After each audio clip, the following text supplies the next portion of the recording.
Vintage Ian Sanggalang minamamang converge sa low post. Calvin Abueva nagflex naman sa harap ni Danny Ai after ng kanyang basket.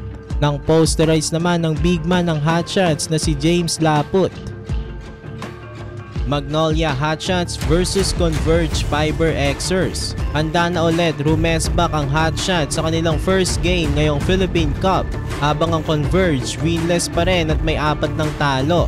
So first quarter, dikit na dikit lang ang laban sa simula ng quarter. Lamang ang Fiber Xers 13-10 na kung saan meron ng 8 points si Alex Stockton.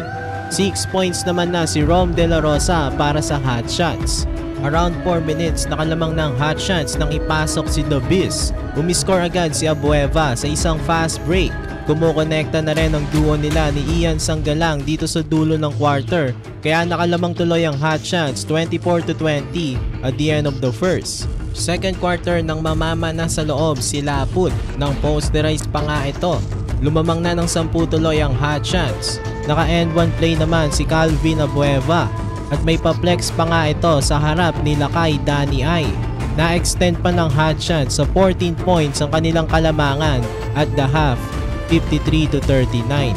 Third quarter, James Laput naka-score na naman sa kanyang hook shot. Tapos Rom De La Rosa naka-score rin sa kanyang fadeaway shot. Kaso nga lang na-injured ito matapos ng kanyang masamang pagkakalanding. Alalang-alala tuloy si Coach Chito sa nangyari sa kanyang bata. Pero lamang na lamang pa rin naman ang hotshots. Naka-easy basket pa si Davis bago matapos ang third. Tapos veteran move naman ni Ian Sanggalang ang kanyang bantay sa low post. Umabot na sa 20 ang kalamangan ng hotshots, 79-59 at the end of the third. Fourth quarter, Ian Sanggalang nang mamama pa rin sa low post. Pati ang depensa nga ni Arana hindi umubra. Naka-score si Sanggalang ng 7 straight points sa simula ng fourth.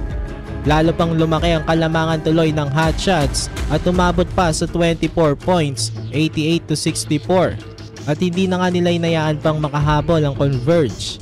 So in the end, nanalong Magnolia Hotshots sa kanilang first game, habang ang Fiber Xers naman ay babagsak sa 0-5 win-loss record.